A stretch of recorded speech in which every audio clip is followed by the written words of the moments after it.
মোটামুটি যে আয়াতটা আমি আপনাদের সামনে পড়েছিলাম সারমর্মটা আপনাদের সামনে তুলে ধরলাম। এখানে আমরা দুটি জিনিস পাইলাম। একটা হইল কুখ্যাত মুনাফিক ইবনে সাবার মাধ্যমে মুসলমান সমাজে সাহাবাদের সমালোচনার চর্চা ঢুকেছে, আর কুখ্যাত ইংরেজদের মাধ্যমে মুসলমান সমাজে নবীগণকে গুনাহগার সাব্যস্ত করার অপপ্রচার ঢুকেছে। এই দুইটা অপকর্মে আমাদের সমাজে যে সমস্ত নামদারি মুসলমানেরা লিপ্ত, এরা যদি আপনাদেরকে বলে চলুন আমরা সব মুসলমান একদল হইয়া যাই, মুনাফিকদের দালালের সাথে একদল হতে যাবেন, খ্রিস্টানের দালালদের সাথে একদল হতে যাবেন, সাথে সাথে বলবেন মুনাফিকের দালালি ছাড়ো যদি সব মুসলমান একদল হতে চাও, খ্রিস্টানের দালালি ছাড়ো যদি সব মুসলমান একদল হতে চাও। নাহমাদুহু ওয়া নুসাল্লি আলা রাসূলিহিল কারীম। أما بعد فأعوذ بالله من الشيطان الرجيم بسم الله الرحمن الرحيم إن الذين يغضون أصواتهم عند رسول الله أولئك الذين امتحن الله قلوبهم للتقوى لهم مغفرة وأجر عظيم وقال رسول الله صلى الله عليه وسلم إذا رأيتم الذين يسبون أصحابي فقولوا لعنة الله على شركم أو كما قال عليه الصلاة والسلام। हजरत उलामाए केराम मोहतरम हाजिरीन, पवित्र कुरानेर सर्वमोट 114 सूरार मध्य एक सूरार नाम आछे सूराए हुजुरात। सेई सूराए हुजुरातेर 3 नम्बर आयात आमी आपनादेर सामने तिलावत करेছি। आयातटी आल्लाह একটি ঘটনা উপলক্ষে নাজিল করেছিলেন। ঘটনা এই ছিল, একবার রাসূল করিম সাল্লাল্লাহু আলাইহি ওয়াসাল্লামের দরবারে সাহাবাগণের সমন্বয়ে একটা পরামর্শ সভা বসেছিল। সেই পরামর্শ সভায় যার যার স্বাধীন মতামত ব্যক্ত করতে গিয়ে রসুলের সামনে দুজন সাহাবীর মধ্যে একটু কথা কাটাকাটি হয়ে গেছে।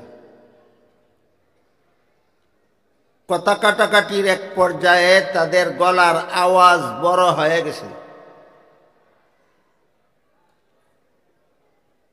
এই অবস্থার প্রেক্ষিতে তাদেরকে সতর্ক করে দিয়ে আল্লাহ এই একই সূরার 2 নম্বর আয়াত নাজিল করে বলে দিলেন, তোমরা রাসূলের সামনে জোরে কথা বলবে, দূরের কথা স্বাভাবিক আওয়াজেও কথা বলবে না। অত্যন্ত নম্র স্বরে, নিম্ন স্বরে, আদবের সাথে রাসূলের দরবারে কথা বল। তোমরা যদি রাসূলের দরবারে জোরে কথা বলো আর তোমাদের কণ্ঠস্বরের কারণে যদি রাসূলের মনে কষ্ট হয়, তাহলে তোমাদের ঈমান আমল ধ্বংস হয়ে যেতে পারে। এই 2 নম্বর আয়াত নাজিল হওয়ার পর সাহাবাগণের অবস্থা এমন হলো যে তারা রাসূলের কাছে গেলে রাসূল কোনো কথা জিজ্ঞাসা করলে এত আস্তে জবাব দিতেন যে অনেক সময় রাসূল বুঝতেই পারতেন না। ঘটনা বুঝে থাকলে বলুন, যে ভুল সাহাবাদের পক্ষ থেকে হয়ে গেছিল, আল্লাহ সতর্ক করার পরে সাহাবাগণ যথাযথ সতর্ক হয়েছেন কিনা? সাহাবাদের এই সতর্ক হওয়ার প্রতি সন্তুষ্ট হয়, আল্লাহ এই সূরার ৩ নম্বর আয়াত নাজিল করে বলেন, ইন্নাল্লাযীনা ইয়াগুদ্দুনা আসওয়াতাহুম ইনদা রাসূলিল্লাহ, অর্থাৎ নিশ্চয়ই যারা আল্লাহর রাসূলের কাছে আস্তে কথা বলে। আয়াত নাজিলের প্রেক্ষাপট যারা বুঝেছেন তারা বলুন তো, রাসূলের কাছে আস্তে কথা বলে কারা? সাহাবায়ে কেরাম। আল্লাহ বলেন রাসূলের কাছে যারা আস্তে কথা বলে, আল্লাহ তাদের অন্তরকে তাকওয়ার ব্যাপারে পরীক্ষা করেছেন এবং তাদের অতীতের ভুল ত্রুটি মাফ করে দিয়েছে। তাহলে সাহাবায়ে কেরামের জীবনে, প্রথম জীবনে গুনাহখাতা ভুল ত্রুটি হয়েছিল, আল্লাহর পক্ষ থেকে সতর্ক করার পর তারা নিজেদেরকে পুরাপুরি সংশোধন করে নিয়েছিলেন, যাতে সন্তুষ্ট হয়ে আল্লাহ সাহাবাদের অতীত জীবনের যাবতীয় ভুল ত্রুটি গুনাহখাতা মাফ করে দিয়েছেন বলে সূরা হুজুরাতের ৩ নম্বর আয়াতে ঘোষণা দিয়েছে। এই জন্য আহলে সুন্নাত ওয়াল জামাতের পরিভাষায় সাহাবাদের উপাধি হল মাগফুর। মাগফুর মানে ক্ষমাপ্রাপ্ত, মাগফুর মানে ক্ষমাপ্রাপ্ত। যেহেতু সাহাবারা যত ভুল ত্রুটি করেছিলেন সংশোধন করে নিয়েছেন, আল্লাহ সন্তুষ্ট হয়ে গিয়েছেন, তাদের সাধারণ ক্ষমার ঘোষণা দিয়েছেন, ক্ষমাপ্রাপ্ত। এই জন্য আহলে সুন্নাত ওয়াল জামাতের পরিভাষায় সাহাবাদের উপাধি হল মাগফুর। মাগফুর অর্থই ক্ষমাপ্রাপ্ত। এবার বলুন, আল্লাহর কাছে যারা ক্ষমাপ্রাপ্ত তারা কি সমালোচনার যোগ্য? আল্লাহ যাদের ভুল ত্রুটি মাফ করে দিয়েছেন তাদেরও সমালোচনা করা যায়? যায় না। এই জন্য আহলে সুন্নাত ওয়াল জামাতের বিধান মতে সাহাবাদের সমালোচনা করা হারাম। সাহাবাদের সমালোচনা করা হারাম। তিরমিজি শরীফের বর্ণিত এক হাদিসে রাসূল করিম সাল্লাল্লাহু আলাইহি ওয়াসাল্লাম বলেন, ইযা রাআইতুমুল্লাযীনা ইয়াসুব্বুনা আসহাবী ফাকুলু লানাতুল্লাহি আলা শাররিকুম। এর অর্থ হলো, রাসূল বলেন, হে আমার উম্মত মুসলমানেরা, তোমরা যদি ওই সমস্ত লোকদের দেখতে পাও যারা আমার সাহাবাদের সমালোচনা করে, তাদেরকে বলে দিও আমার সাহাবা সমালোচকদের উপর আল্লাহর লানত। সাহাবা সমালোচকদের উপর আল্লাহর লানত। রাসূল যে বললেন তোমরা যদি ওই সমস্ত লোকদের দেখতে পাও, যদি দেখতে পাও এর মর্ম হলো এখনো তাদের আবির্ভাব হয়নি। যতদিন রাসূল দুনিয়াতে ছিলেন ততদিন রাসূলের কোনো সাহাবার সমালোচনা করার সাহস কারো হয়নি। রাসূলের ইন্তেকালের পর রাসূলের প্রথম খলিফা হযরত আবু বকর সিদ্দিক রাদিয়াল্লাহু আনহুর আমলেও সাহাবাদের সমালোচনা করার দুঃসাহস কেউ দেখাতে পারে। দ্বিতীয় খলিফা হযরত উমর ফারুক রাদিয়াল্লাহু আনহুর আমলেও রাসূলের কোনো সাহাবীর সমালোচনা করার দুঃসাহস কেউ দেখাতে পারে। এমত অবস্থায় হযরত উসমান রাদিয়াল্লাহু আনহু যখন রাসূলের তৃতীয় খলিফা, আশা করি আপনারা এই বিষয়গুলি জানেন, আবু বকর প্রথম খলিফা, উমর দ্বিতীয় খলিফা, উসমান তৃতীয় খলিফা।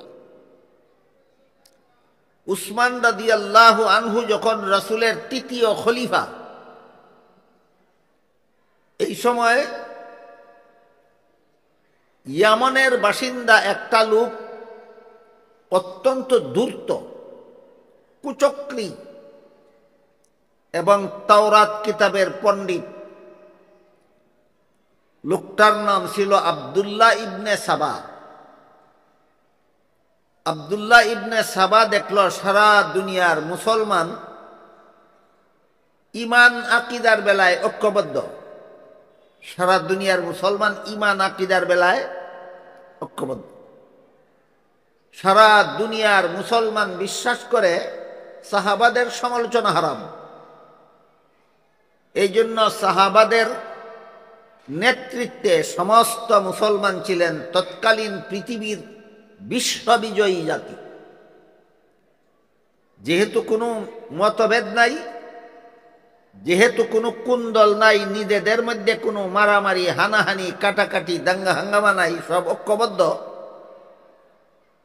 মুসলমানদের ঐক্যের দুইটা সুফল আছে। একটা সুফল হলো নিজেদের মধ্যে পারস্পরিক কোনো কুন্দল থাকে না। মুসলমান ঐক্যবদ্ধ থাকলে দুইটা উপকার। একটা হইল নিজেদের মধ্যে পরস্পরে কোনো কুন্দল থাকে না, আর একটা হলো শত্রুরা মুসলমানদের উপর হামলা করার সাহস করে না। এই দুই উপকারে রাসূলের যুগের মুসলমানগণ, প্রথম খলিফার যুগের মুসলমানগণ, দ্বিতীয় খলিফার যুগের মুসলমানগণ এই উপকার দয়ে উপকৃত মুসলমানদের দেখে ইয়ামনের বাসিন্দা আব্দুল্লাহ ইবনে সাবা ইহুদি ধর্মাবলম্বী, তার আর সহ্য হইল না। সে নীল নকশা তৈরি করল মুসলমানদের মধ্যে কুন্দল সৃষ্টি করার, যেন মুসলমানে মারামারি হানাহানি লেগেই থাকে, আর শত্রুরা যেন মুসলমানদের উপর হামলা করতে ভয় না পায়। একদল মুসলমানের উপর হামলা করলে অন্য দলের মুসলমান এদের পাশে দাঁড়াবে না, কাজেই সহজে মুসলমানদেরকে পালাক্রমে ঘায়েল করা যাবে। এই চিন্তা ভাবনা করে ইয়ামানের বাসিন্দা আব্দুল্লাহ ইবনে সাবা মদিনা শরীফে হযরত উসমান রাদিয়াল্লাহু আনহুর খেদমতে হাজির হয়ে কলেমা পড়ে ইসলাম গ্রহণ করার ঘোষণা দিল। অসৎ উদ্দেশ্যে, আন্তরিকভাবে ইসলাম গ্রহণ করার জন্য নয়। মুসলমান সমাজে ফাটল সৃষ্টি করতে হলে আগে মুসলমান সমাজের সদস্য হতে হবে। সেই পরিকল্পনা নিয়ে এসে মদিনায় এসে হযরত উসমানের কাছে কলেমা পড়ে নিজেকে মুসলমান বলে ঘোষণা দিল। বুঝে থাকলে বলুন তো, আন্তরিকভাবে মুসলমান হলো না চক্রান্ত হিসাবে মুসলমান হিসাবে ঘোষণা দিল? চক্রান্ত হিসাবে। নিজেকে মুসলমান বলে ঘোষণা দেওয়ার পরে সে আস্তে আস্তে মুসলমানদের মধ্যে ইমান আকিদা নিয়া দ্বন্দ্ব সৃষ্টি করে, মতভেদ সৃষ্টি করে, কুন্দল সৃষ্টির ষড়যন্ত্র করতে লাগে। কোনো মুসলিম সাম্রাজ্যের কোনো এলাকায় গিয়ে সে তার এই পরিকল্পনা বাস্তবায়ন করতে পারেনি। শেষ পর্যন্ত মিশরে গিয়ে মিশরের একদল অশিক্ষিত বা অল্প শিক্ষিত মুসলমানদের মধ্যে তার এই চক্রান্ত বাস্তবায়নের ব্যবস্থা করে তাদেরকে ইসলামী ইমান আকিদার ব্যাপারে ভুল ব্যাখ্যা দিয়ে তাদের মধ্যে কুন্দল সৃষ্টি করে ফেলল। মিশরের অশিক্ষিত মুসলমানদের মধ্যে কুখ্যাত মুনাফিক ইবনে সাবা যেসব ভুল ব্যাখ্যা দিয়েছিল, এর মধ্যে একটা ভুল ব্যাখ্যা এই ছিল, ইবনে সাবা মিশরের অশিক্ষিত মুসলমানদেরকে বলতে লাগলো, তোমরা বলো তো ঈসা আলাইহিস সালাম সর্বশ্রেষ্ঠ মর্যাদার অধিকারী না আমাদের নবী সর্বশ্রেষ্ঠ মর্যাদার অধিকারী? আপনারা কি জানেন? একজন মুসলমান যত বড় অশিক্ষিতই হোক, এতটুকু জানা আছে যে আমাদের নবীর মর্যাদা সর্বশ্রেষ্ঠ। মিশরের মুসলমানেরা, অশিক্ষিত মুসলমানেরা যখন বলল যে আমাদের নবীর মর্যাদা অন্য সমস্ত নবীগণের চেয়ে শ্রেষ্ঠ, এই কথাটা রাসূলের একটা হাদিসের দ্বারা প্রমাণিত। হাদিসটা হলো, রাসূল বলেন, ইন্নাল্লাহা ফাদ্দালানি আলাল আম্বিয়া ওয়া ফাদ্দালা উম্মতি আলাল উমাম। এর অর্থ হলো, আল্লাহ আমাকে সমস্ত নবীগণের উপর শ্রেষ্ঠ মর্যাদা দান করেছে। কাজেই আমাদের নবীর মর্যাদা অন্য সকল নবীর চেয়ে শ্রেষ্ঠ, এটা শুধু জনসাধারণের আকীদা বিশ্বাস না হাদিস দ্বারাও প্রমাণিত? হাদিস দ্বারাও প্রমাণিত। তো মিশরের অশিক্ষিত মুসলমানেরা যখন জবাব দিল যে ঈসা আলাইহিস সালামের চেয়েও আমাদের নবীর মর্যাদা শ্রেষ্ঠ, তখন সে তাদেরকে জিজ্ঞেস করল, ঈসা আলাইহিস সালাম শ্রেষ্ঠ মর্যাদার অধিকারী না হয়েও যদি পৃথিবীর থেকে বিদায় হয়ে যাওয়ার পর আবার পৃথিবীতে ফিরে আসতে পারেন, তাহলে আমাদের নবী সর্বশ্রেষ্ঠ মর্যাদার অধিকারী হওয়া সত্ত্বেও তিনি দুনিয়ার থেকে বিদায় হওয়ার পরে আবার আসতে পারবেন না কেন? এটা কোনো কোরআনের কথা নয়, হাদিসের কথা নয়, এটা তার একটা মন গড়া যুক্তি। এটা তার একটা মন গড়া যুক্তি। এই যুক্তির ভ্রান্তি হলো, এখানে ঈসা আলাইহিস সালামের মরণ বাকি আছে। মরণ ব্যতি রেখে আল্লাহ শত্রুদের হাত থেকে হেফাজত করার জন্য ঈসা আলাইহিস সালামকে সশরীরে জীবিত অবস্থায় আসমানে উঠিয়ে নিয়েছিলেন। তখনই আল্লাহ বলে দিয়েছিলেন, আপনার মরণের কাজ সমাধা করার জন্য আবার আপনাকে আমি পৃথিবীতে পাঠাবো। বলেন তো, ঈসা নবীর পুনরায় পৃথিবীতে আগমন করা এটা মর্যাদার ব্যাপার না ওনার মরণের কাজ সমাধা করার ব্যাপার? এই আসল জিনিসটা না বলে কেন মর্যাদার প্রশ্ন উত্থাপন করে মুসলমানদের মধ্যে একটা ভ্রান্ত মতবাদের সৃষ্টি করল। এই যুক্তি দিয়ে সে মুসলমান সমাজে প্রচার করতে লাগলো মুহাম্মাদুর রাসূলুল্লাহ এই দুনিয়াতে আবার ফিরে আসবেন এবং তিনি মুসলমানদের সমাজে অদৃশ্য অবস্থায় বিরাজমান হাজির নাজির থাকবেন।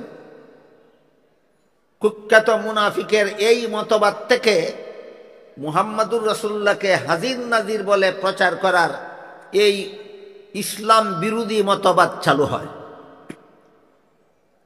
গেল একটা চক্রান্তের আলোচনা। আর একটা চক্রান্ত সে এভাবে করল, মিশরের অশিক্ষিত অল্প শিক্ষিত মুসলমানদের মধ্যে সে প্রচার করতে লাগলো হযরত আবু বকর সিদ্দিক রাদিয়াল্লাহু আনহু রাসূলের কোনো রক্ত সম্পর্কীয় আত্মীয় ছিলেন না। হযরত উমর ফারুক রাদিয়াল্লাহু আনহু রাসূলের রক্ত সম্পর্কীয় কোনো আত্মীয় নন।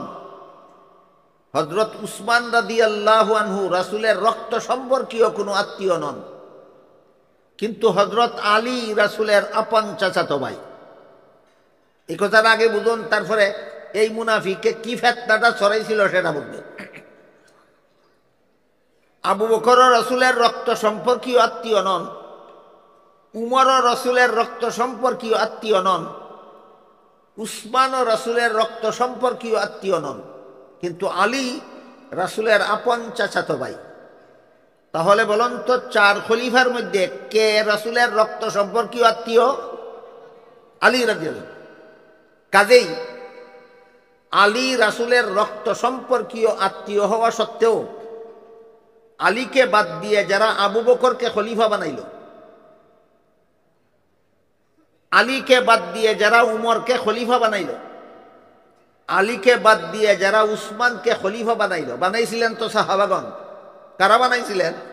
সাহাবাগণ। এরা সবাই আলীর প্রতি জুলুম করেছে, আলীর প্রতি অবিচার করেছে। এই তিনজনের আগে আলী ছিলেন রসুলের প্রথম খলিফা হওয়ার যোগ্য। এখানে ইবনে সাবার যে ভ্রান্তিটা সেটা হলো, রাসূলের খলিফা রক্ত সম্পর্কীয় আত্মীয়ের ভিত্তিতে হয় না, রসুলের খলিফা যোগ্যতার ভিত্তিতে হয়। যেহেতু এরা অশিক্ষিত মুসলমান, এই জন্য আসল কথাটা ধামাচাপা দিয়া আর একটা ভ্রান্ত ব্যাখ্যা দিয়া আলী ছিলেন রসুলের প্রথম খলিফা হওয়ার যোগ্য, কাজী আলীকে বাদ দিয়া বাকি তিনজনকে যারা খলিফা বানাইল এরাও জালেম, আলীকে বাদ দিয়া যারা খলিফা হইল তারাও জালেম। এই প্রচারণার মাধ্যমে এই উম্মতের মধ্যে সর্বপ্রথম এই কুখ্যাত মুনাফিক ইবনে সাবা সাহাবাদের সমালোচনার দ্বার উদ্ঘাটন করে। কাহিনী বুঝে থাকলে বলুন, রাসূলের যুগে কোনো সাহাবা সমালোচক ছিল? আবু বকরের যুগে, উমরের যুগে, উসমানের যুগে সাহাবা সমালোচনা মুসলমান সমাজে ঢুকেছে কুখ্যাত মুনাফিক ইবনে সাবার মাধ্যমে। সুতরাং কিয়ামত পর্যন্ত যারা রাসূলের সাহাবাগণের সমালোচনা করবে, আল্লাহ যেখানে সূরা হুজুরাতের ৩ নম্বর আয়াতে পরিষ্কার ঘোষণা দিয়েছেন লাহুম মাগফিরাতুন, এদের অতীতের সব গুনাহ খাতা মাফ, এরপরেও এই উম্মতের মধ্যে যারা সাহাবাদের সমালোচনা প্রচার করবে এরা নিশ্চয়ই কুখ্যাত মুনাফিক ইবনে সাবার দালাল। এতক্ষণে আমি আপনাদের বোঝাবার চেষ্টা করেছি সাহাবাদের সমালোচনা মুসলমান সমাজে ঢুকলো কোন রাস্তা দিয়ে।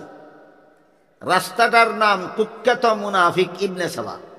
রাস্তাটার নাম, এই জন্য হাদিস শরীফে রাসূল বলেছেন ইযা রাআইতুমুল্লাযীনা ইয়াসুব্বুনা আসহাবি, তোমরা যখন ওই সমস্ত লোকদের দেখতে পাবে, যখন দেখতে পাবে, কেন বললেন?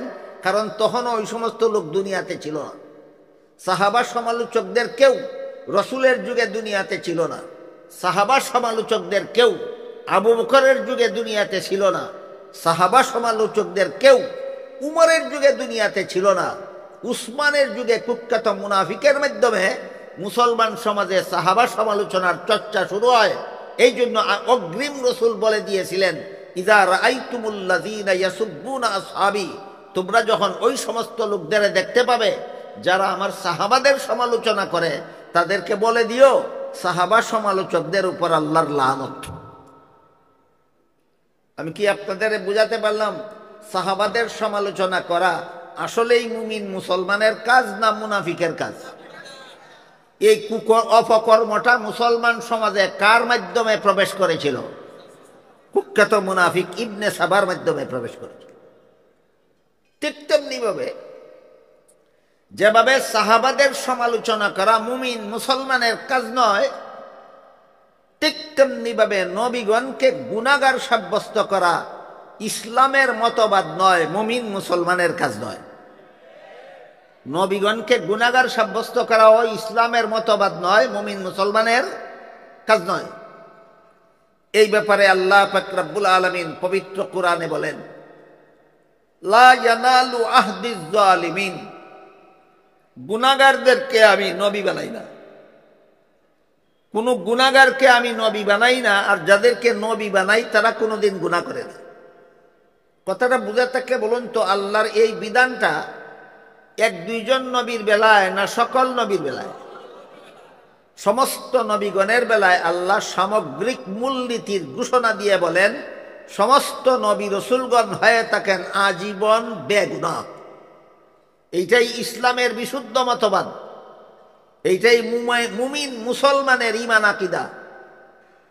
কিন্তু আমাদের বর্তমান সমাজে নবীগণকে পাপিষ্ঠ সাব্যস্ত করার মতো জঘন্যতম অপপ্রচারও কিছু নামদারি মুসলমানের দ্বারা চালু হয়েছে। মুসলমান সমাজে সাহাবাদেরকে গুনাহগার সাব্যস্ত করার অপপ্রচার কোন রাস্তা দিয়ে প্রবেশ করলো, এবার সেই রাস্তাটা আপনাদেরকে বলতে চাই। মুসলমান সমাজে সাহাবাদের সমালোচনা একটা রাস্তা দিয়ে প্রবেশ করেছিল কিনা? রাস্তাটার নাম ইবনে সাবা। ঠিক তেমনি ভাবে মুসলমান সমাজের মধ্যে নবীগণকে গুনাহগার সাব্যস্ত করার অপপ্রচার আরেকটা রাস্তা দিয়ে প্রবেশ করেছে। এবার সেই রাস্তাটা আমি আপনাদের সামনে তুলে ধরতে চাই, যেন সাহাবাদের সমালোচক এবং নবীগণের সমালোচকদের কোন রকমের প্রতারণায় আপনারা দুঃখা না খান। বাংলাদেশের মুসলমানদের মধ্যে খ্রিস্ট ধর্ম প্রচারের জন্য বাংলাদেশের স্বাধীনতার সূচনাকাল থেকেই খ্রিস্টানদের একটা সংগঠন কাজ করে যাচ্ছে। সংগঠনটার নাম হইল খ্রিস্টান মিশনারি বাংলাদেশ। এরা তাদের ধর্ম বাংলাদেশের মুসলমানদের মধ্যে প্রচার করার জন্য অসংখ্য বই পুস্তক পুস্তিকা প্রকাশ করেছে। তাদের প্রকাশিত পুস্তক পুস্তিকাগুলির মধ্যে একটা বইয়ের নাম আছে কোরআনের আলোকে বেহেশতে যাওয়ার পথ। নামটা দেখলেই কোনো সাধারণ মুসলমান কল্পনাও করতে পারবে না যেটা কোনো খ্রিস্টানের লেখা বই।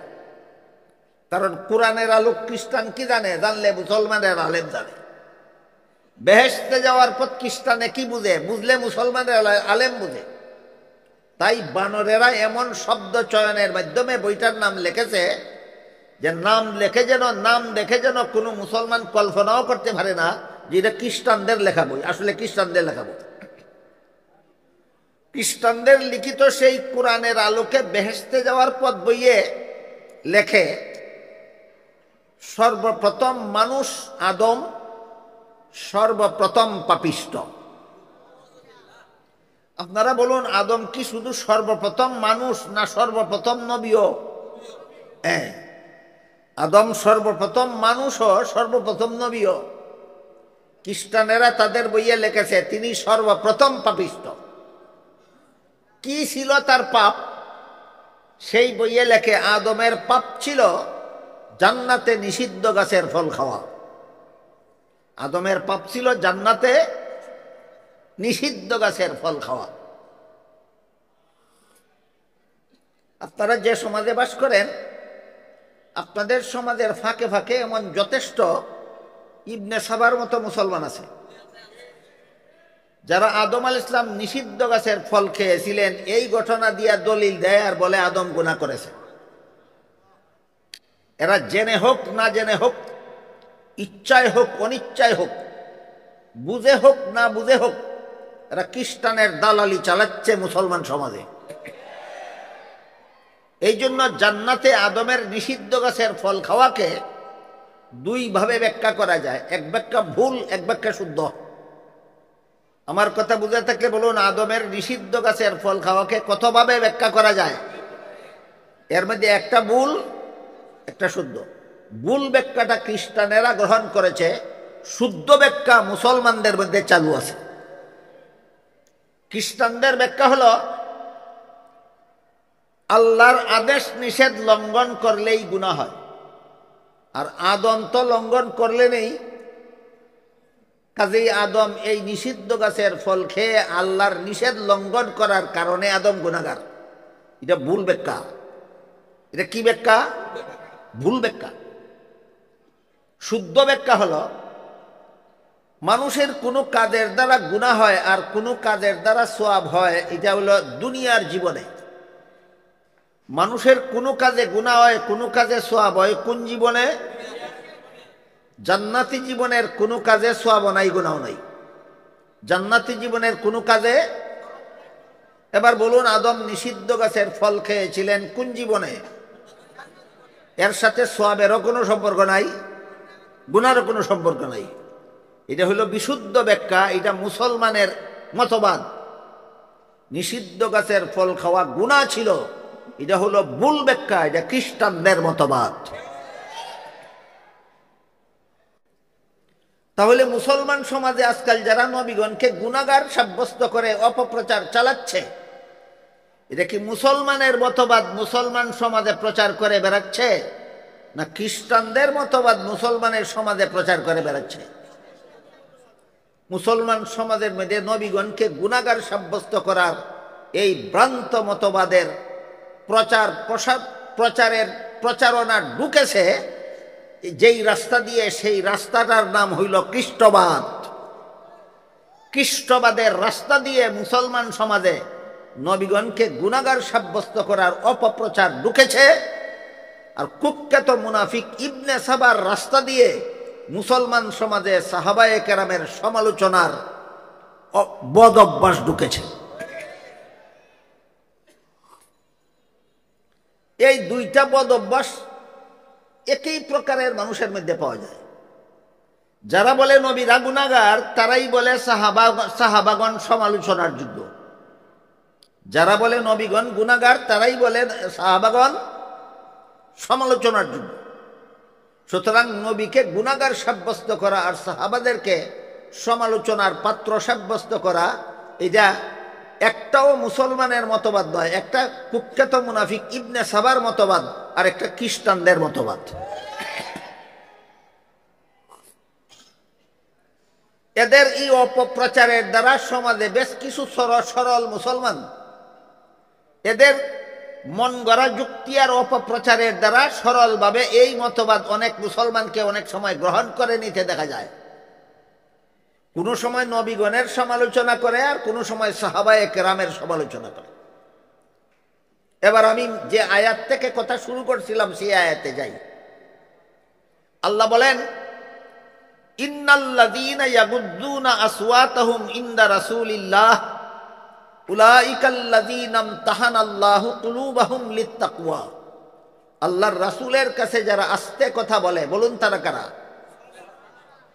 আল্লাহ পাক রব্বুল আলামিন বলেন, এদের অন্তরকে আমি তাকওয়ার ব্যাপারে পরীক্ষা করেছি।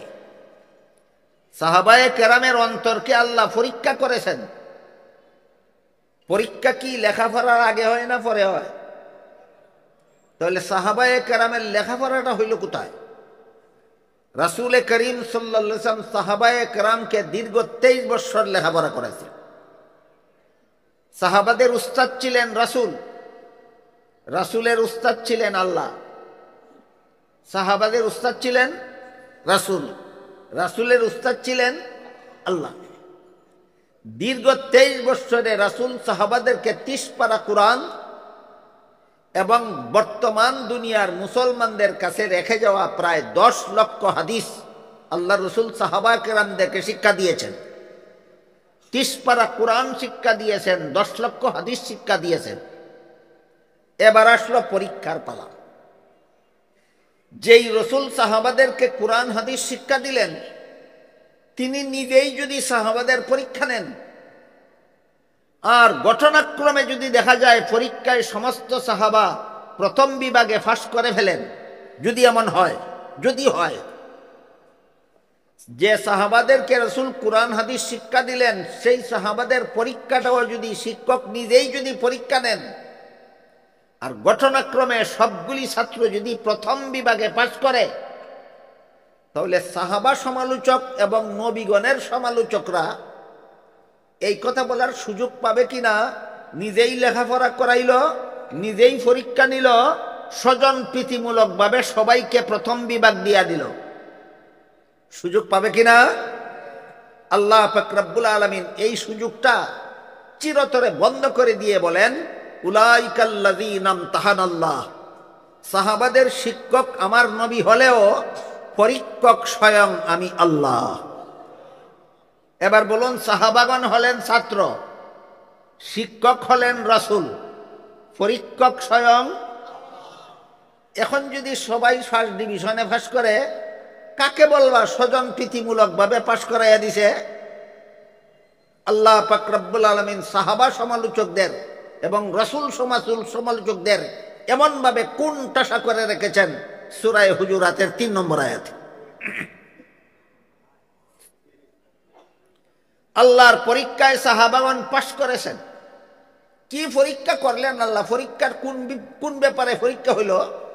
মাত্র একটা ব্যাপারে পরীক্ষা হয়েছে, সেটা হলো, হে আমার নবীর প্রিয় সাহাবাগণ, তোমরা যে দীর্ঘ 23 বছর পর্যন্ত আমার নবীর কাছে কোরআন হাদিস শিখলা, এর প্রতিক্রিয়া হিসাবে তোমাদের অন্তরে তাকওয়া হাসিল হয়েছে কিনা, এই যে পরীক্ষা। কোরআন হাদিস শিক্ষার ফলে যদি শিক্ষার্থীর অন্তরে তাকওয়া হাসিল হয় তাহলে তার কোরআন হাদিসের শিক্ষা সফল। আর কোরআন হাদিসের শিক্ষা গ্রহণ করার পরে অন্তরে যদি তাকওয়া হাসিল না হয় তাহলে তার কোরআন হাদিসের শিক্ষা বিফল হতে বাধ্য। আমার কথা বুঝে থাকলে বলুন, কোরআন হাদিসের শিক্ষা সফল হয় অন্তরে কি হাসিল হইলে? তাকওয়া হাসিল। তাই এবার আমাদের বোঝা দরকার তাকওয়া জিনিসটা কি। হযরত উমর ফারুক রাদিয়াল্লাহু আনহু হযরত উবাই ইবনে কাব রাদিয়াল্লাহু আনহুকে জিজ্ঞাসা করেছিলেন তাকওয়া কাকে বলে। উবাই ইবনে কাব উমরের প্রশ্নের সরাসরি জবাব না দিয়া পাল্টা উমরকে প্রশ্ন করলেন, উমর, আপনি কি কাঁটাদার গাছে ভরা জঙ্গল দেখেছেন কোনোদিন? যেই জঙ্গল কাঁটাদার গাছে ভরা। উমর বলেন, দেখেছি। উবাই জিজ্ঞাসা করেন, এমন কাঁটাদার গাছের জঙ্গল দিয়ে কি গিয়েছেন কোনোদিন? উমর বলেন, গিয়েছি। উবাই জিজ্ঞেস করেন, যে জঙ্গল কাঁটাদার গাছে ভরা, এমন জঙ্গল দিয়ে আপনি গেলেন কিভাবে? উমর বলেন, এমন ভাবে শরীর কাপড় সামলে গিয়েছি যেন আমার গায়ে কোনো কাঁটা না লাগে।